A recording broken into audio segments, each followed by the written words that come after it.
Good morning. Here we are going to see the second part of Unit 1 only, that is Thermodynamics 1. In this, we will focus on the chemical potential. Chemical potential for pure substances, when it is applied for pure ideal gases, pure liquids, pure real gases, the expression varies. There is a little difference between all the expressions which we will see in detail. Then we will see the chemical potential for mixtures of ideal gases, partial molar Gibbs free energy, the fundamental equations of chemical thermodynamics. Now, first, we will see the chemical potential for a pure substance.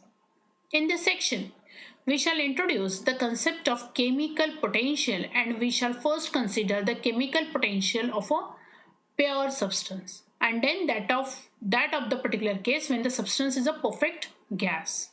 The chemical potential of pure substance is defined as mu, that is change in free energy, Gibbs free energy with n 1 mole of any component at temperature and pressure. As it is a pure substance, that's why there is no question of other constituents. That's why we have written only temperature and pressure. Okay, and this describes how the chemical potential, that is Gibbs free energy, changes as the substance is added to it. Thus, for pure substance, Gibbs free energy can be written as G is equal to N into Gm. What is this Gm? That is molar Gibbs free energy. This is Gibbs free energy. This Gm is molar Gibbs free energy as we have multiplied by number of moles. This means that the chemical potential of the pure substance Gm, now mu is del G by del N, that is equal to del Ngm, as we are seeing the molar Gibbs free energy. That's why it will be del by del Nm of Ngm, which finally again Gm, that is molar free energy. Now we will see the chemical potential for perfect gas. Let us now derive an expression for Gm for perfect gas, that is pure substance at constant pressure. We have already seen in the previous lecture that the fundamental equation of thermodynamics for a pure substance is given by del G is equal to VdP minus SdT. Now at constant temperature this becomes only dG is equal to VdP, or del G by del P is equal to V. dG is equal to VdP.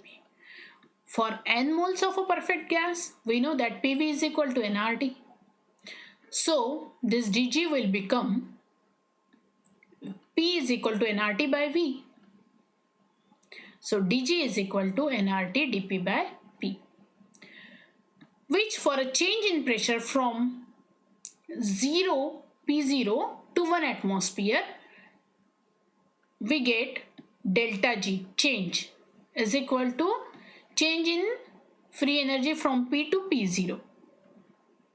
That is equal to nRT are constant terms and integration from P0 to P dP by P. That is nothing but ln P. ln of P minus ln of P0, that is ln of P upon P0. When we have to use this same expression in terms of chemical potential, we get this as mu. Mu is equal to mu0 plus RT ln P by P0. Now we will see the chemical potential for pure liquids. Now when we talk about the pure liquid, at equilibrium, the chemical potential of a substance present as a vapor is equal to its chemical potential in the liquid. This means that the chemical potential of a pure liquid is given by mu is equal to mu0 plus RT ln P by P0, where mu0 is standard chemical potential, P is now the vapor pressure of liquid. Now come to the chemical potential for real gases. Before we can discuss real gases, we need to introduce now new term, that is fugacity F. That is a property which will replace the true pressure of a gas by effective property, because now we are dealing with real gas. This is not the situation for ideal gas. In ideal gas, we can use P, but in real gas, we have to take into consideration fugacity F. It will naturally replace true pressure. Instead of pressure is considered in ideal gas, fugacity is considered in real gases. So we have to write mu is equal to mu 0 plus RT ln F of P0.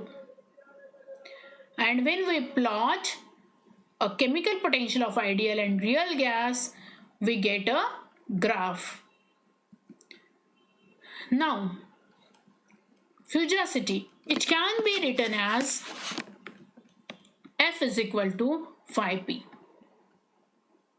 where F is a dimensionless fugacity coefficient and it depends on the identity of the gas, temperature and pressure.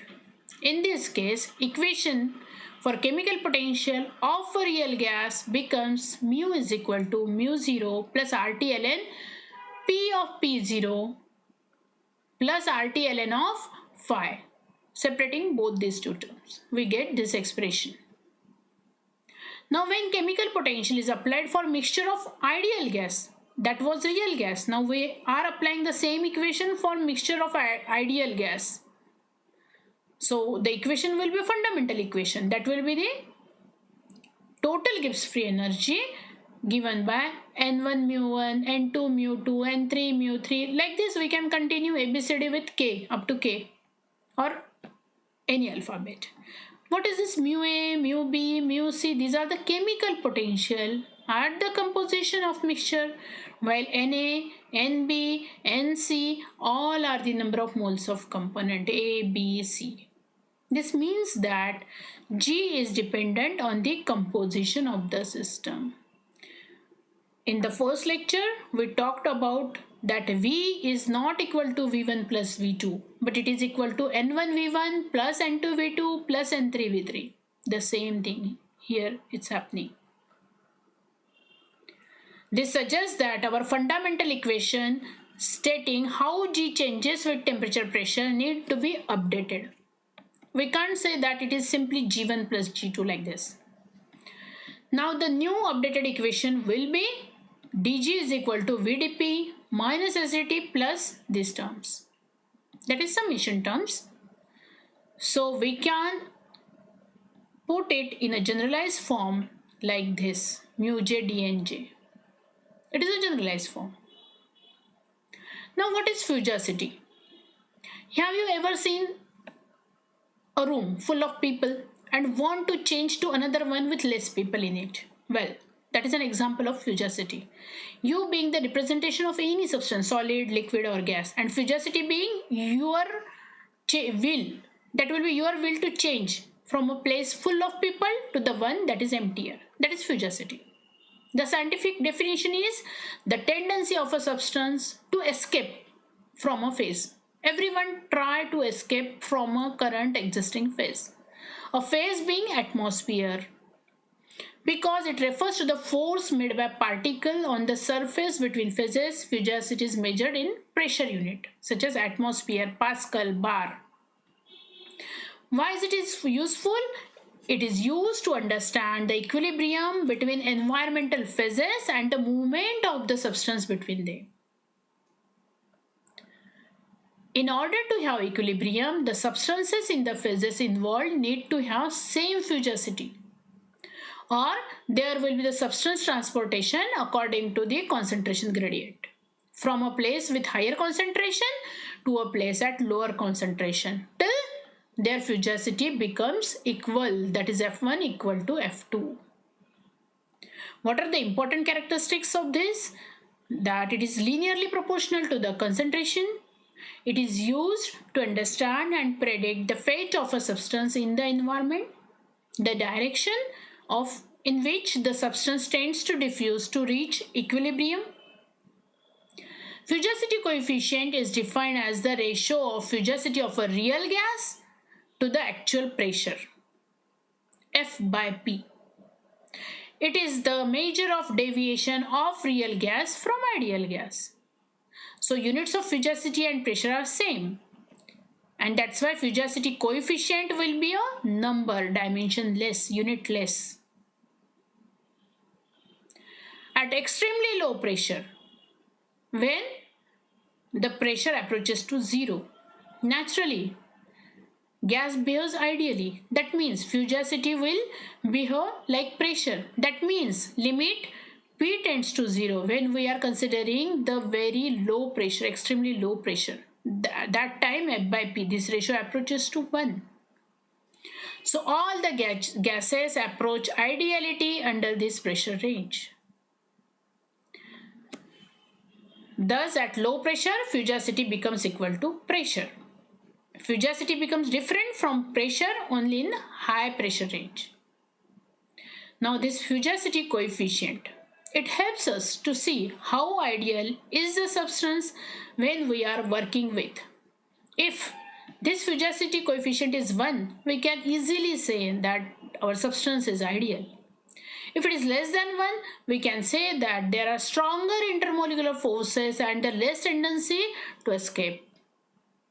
When fugacity coefficient is greater than 1, we can say that this substance has more tendency to escape. This fugacity, it is a measure of chemical potential in the form of adjusted pressure. It directly relates to the tendency of a substance to prefer one phase, solid, liquid or gas, over another. At fixed temperature pressure, water will have different fugacity for each phase. The phase with lowest fugacity will be the most favorable phase. The substance minimizes Gibbs free energy, and the concept of fugacity, this was introduced by Lewis. Now what are its applications? As well as predicting the preferred phase of a single substance, fugacity is also useful for multi-component equilibrium involving any combination of solid, liquid and gas equilibria. It is useful as an engineering tool for predicting the final phase and the reaction state of multi-component mixture at various temperature pressure without doing the actual lab test. Fugacity is not a physical property of a substance, rather it is a calculated property which is intrinsically related to chemical potential. When a system approaches to ideal gas state, means we are talking about the very low pressure, chemical potential approaches to negative infinity, which is for the purpose of mathematical modeling, which is undesirable. Under the same condition, fugacity approaches 0 and the fugacity coefficient approaches to 1. Thus, fugacity is much easier to manipulate mathematically. About the technical details, we can say that fugacity is a state function of matter at fixed temperature. It only becomes useful when dealing with substance other than ideal gas. For ideal gas, we have to keep fugacity as pressure. In the real world, though under low pressure and high temperature some substance approaches to ideal, no substance is truly ideal. So we use fugacity not only to describe non-ideal gas but liquids and solids as well. The fugacity coefficient is defined as the ratio of fugacity and pressure. And we have seen that fugacity is roughly equal to pressure at very low pressure. Then F becomes P. And this coefficient approaches to 1. This ratio can be thought of as how closely the substance behaves like an ideal gas based on how far it is from 1. Okay. Now we will see how it is determined graphically. Now for 1 mole of a gas, we can write G is equal to G star plus RT ln F. Now we will differentiate it with respect to pressure, keeping temperature and the number of moles of various component constant.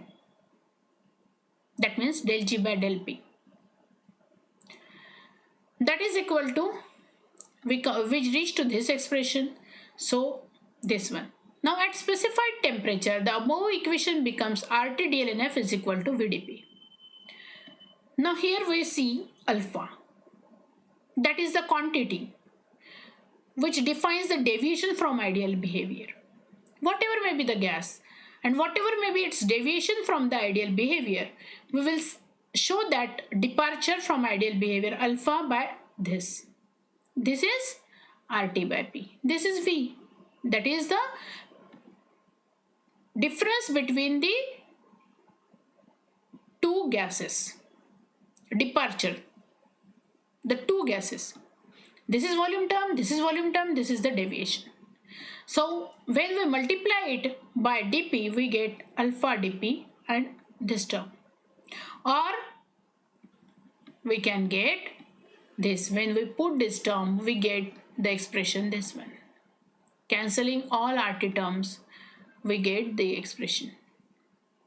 When we integrate it, we get ln of f by p is equal to 1 by RT, integration from 0 to p alpha dP. Here alpha, this is an experimentally determined quantity.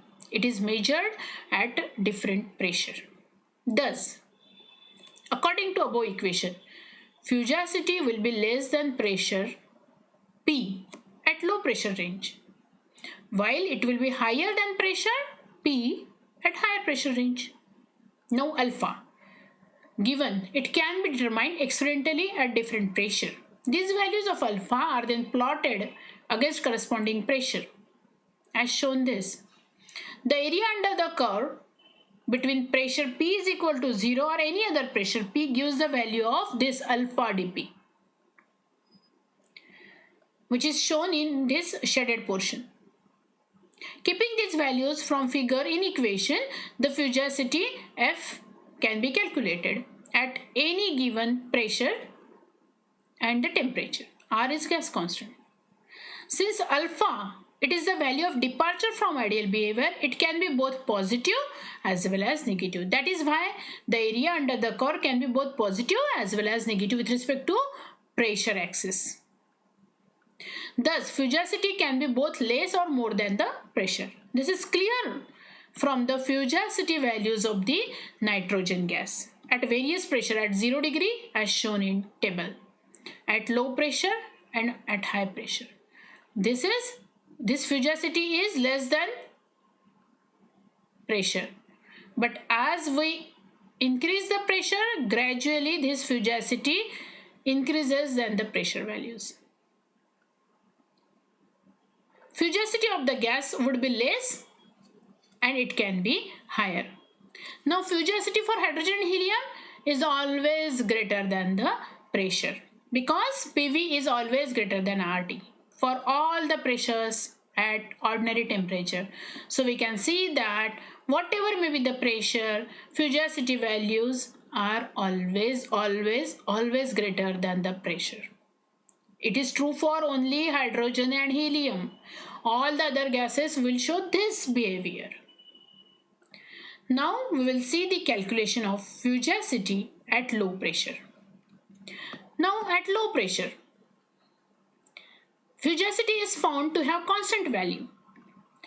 So under such condition, the equation becomes ln of f by p is equal to minus alpha pRT. At low pressure range, real gas tends to behave as ideal gas. So we can replace F as P. So F by P will naturally tends to 1. Again, we know the fact that when x is small and approaches unity, x becomes equal to x minus 1. So we have ln of F by P is equal to F by P minus 1. So F by P is equal to 1 plus ln. Just we are rearranging the terms here. And making the use of this expression, we will write F by P is equal to this one. So we get F is equal to P square V by RT. We know that PV is equal to RT1. But here we get fugacity is equal to P square V by RT. Thus, by the equation obtained, this fugacity can be calculated at moderately low pressure. This is the method to calculate the fugacity. This is the method to find out the fugacity experimentally, graphically. By this method and by using this expression, we have to take different readings, we have to plot the graph, and from that we can find out the value of this alpha dip, and we can calculate fugacity experimentally, graphically. Here we are calculating fugacity from the data. So F is equal to P square V by RT. Now we will see the physical significance of fugacity.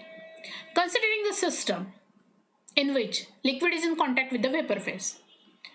Suppose water molecules in the liquid escape into the vapor phase by evaporation, while molecules in the vapor phase, they have the tendency to escape into the liquid phase by condensation. These two escaping tendency becomes equal at equilibrium. Thus, it is accepted that any substance has the tendency to escape from its state. Whatever may be its state, it will show the escaping tendency till the equilibrium is reached. And this escaping tendency, Lewis termed this as fugacity. Now we can calculate different numericals also. We can solve different problems on this also. Now we will see the fugacity for a mixture of gases. In mixture of gases, fugacity of each component I, it has again similar definition. So we can write this, we know already, we have derived this expression. Pi is the partial pressure of component I. Partial pressure, it obeys Dalton's law, means Pi is equal to VIP. Where Vi is what? Mole fraction of the component. Which component? We are saying the gases. So it is mole fraction of gases component. Generally we show it mole fraction by X. So that is for liquids. We will use the term Y for gases. So Y is the mole fraction of gases component. Fi star, it is the fugacity of that component I, which would have if the entire gas had the composition at the same temperature pressure. Now we will see now fugacity of mixture of liquids. In liquid mixture, what happens? Fi is equal to Xi Fi star. Xi Fi star. Where Xi is the mole fraction and Xi is the mole fraction of liquid component. Here we have used Y, that is for gases component. Mole fraction of gas component, mole fraction of liquid component. Actually the concept is same. So in dilute solution with two component with larger mole fraction, that will be the solvent, it will obey Rolle's law. Even if other component solute has different properties. Why? Because the molecule experiences essentially the same environment. Solvent experiences near about same environment. Very low solute particle. That's why when there is a dilute solution, solvent obeys Raoult's law. But what happens with the solute molecule? Though it is less in number, but each solute molecule is surrounded by lots of solvent molecules. So it obeys different law known as Henry's law. Means by Henry's law, fugacity is proportional to concentration. Okay. So see, when very dilute solution, solvent obeys Raoult's law and solute obeys Henry's law. Now we will see fugacity in terms of van der Waals constant. We know that for 1 mole of a gas, RTDLNF is equal to VDP. On integrating this expression, we reach to this. Now, this is the mathematical derivation which I have already given in the notes, which we can solve like this. Here we kept the van der Waals equation, and from that we have find out the value of P, which we are putting here. Now separating the terms and finding out the solution of this. Now we come to the constant, that is constant of integration. Its value can be found out when we put F as P. When P is 0.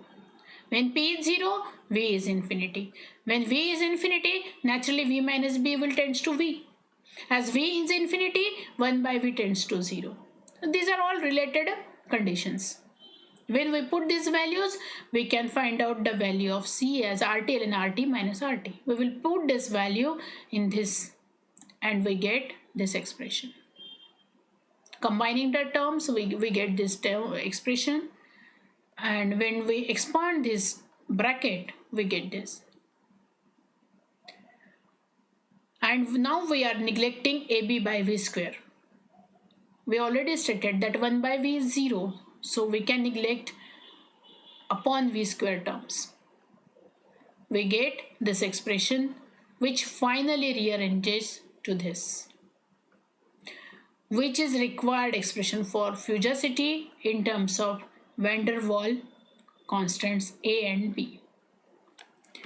Now come to the activity coefficient. What is this? It is the ratio of chemical activity of any substance to its molar concentration.